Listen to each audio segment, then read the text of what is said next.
A certain man who used to live a life of gambling and drinking got converted to Christ. His workmates, who used to hang out with him, tried to tease him. Surely, they told him, a sensible man like you cannot believe in the miracles that the Bible tells about. You cannot, for instance, believe that this Jesus of yours turned water into wine.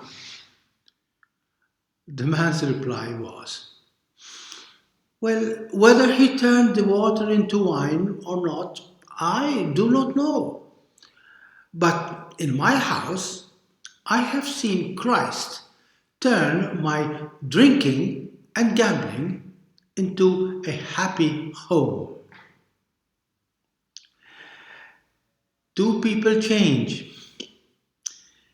In Maltese, we have a cynical, bilingual, popular expression change can change, never change, which means however much people seem to change, in reality they remain the same. Is real change possible? Well, it all depends what we mean by change. If it means that I am going to become Mother Teresa or Don Bosco or some other saint, then of course it is an illusion. On the other hand, change does happen. So many changes take place in our lives and around us. We may perhaps have forgotten what life was like 60, 70 years ago. Yet, we can't say that times have not changed since then. And people have not changed since then. Just think of the impressive progress in medicine, technology, health, travel, whatnot. Yet, so many realities in today's world, in spite of all these changes, these realities have not changed. In spite of so much progress, have wars disappeared? Has poverty been eliminated? Has crime diminished? Have families grown more or less loving and united? Is the world a better, a safer, a happier place to live in? Has the world changed? And the answer to this question remains a mixed one. The world has not changed because people have not changed. This might sound too pessimistic, but bear with me. The world has not changed because, as always, and since the origin of humanity, there have always been good people and bad people, holy people and sinful people. The situation, any situation, is never one sided. Good and bad are always part of who people and situations are.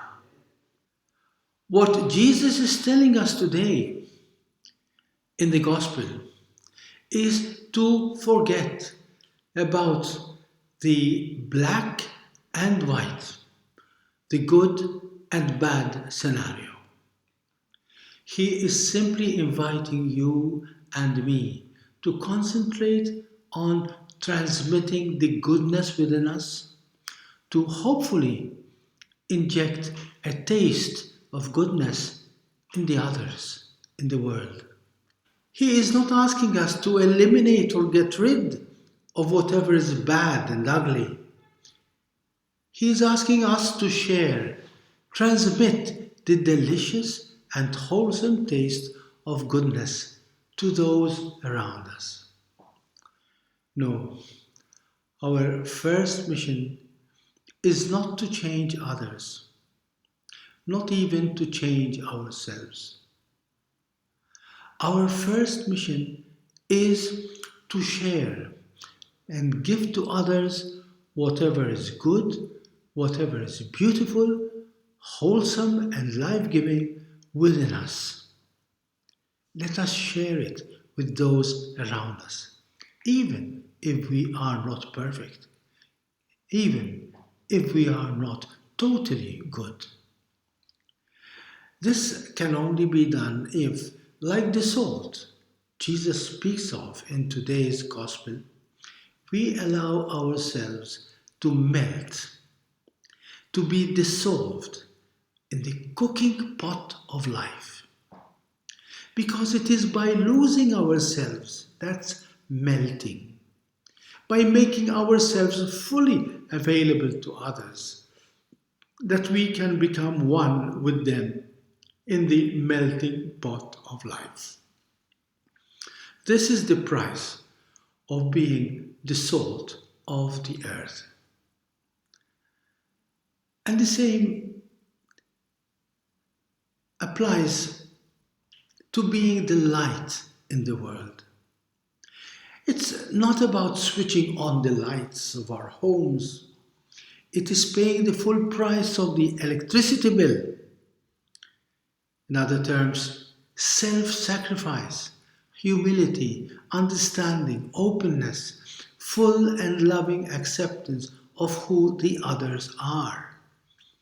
Then our light will indeed shine and brighten up our own heart and that of those who are still stuck in the darkness of loneliness, hatred, greed, hate.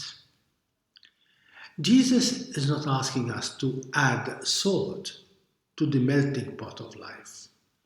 He is asking us to be melted salt in the boiling pot of life. He is not asking us to light a candle in the darkness around us. He is asking us to be the burning candle, to be the taste or delight you need to give yourself, and not just give good example.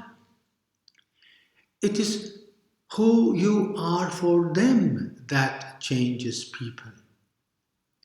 To be someone for somebody, you need to give yourself totally and unconditionally to and for them. Nothing less actually works. Jesus is the supreme witness of this truth. To change the world, he did not simply give good advice or teach beautiful teachings. He gave himself to the world, for the world. He literally accepted to be melted down, become a slave to humanity, disappear on the cross out of love for us. If, like him, we wish to change the world into the beautiful place that God always intended it to be, let us also be ready to pay the full price. Let us be willing to be the candle that is ready to be consumed and melted down, so that one day, today, our world will be a little brighter and a little bit more tasty. One day, when we will see our poor world transformed in its full beauty and glory, we will realize that, after all, the price we paid was just a small, tiny part of the full price that Jesus has paid for us and through us. And like the drunkard in the story, we will see how Jesus did not turn the water into wine. Not just that. He will have turned the world's darkness and sourness into light and pure deliciousness. Thank you, and God bless you.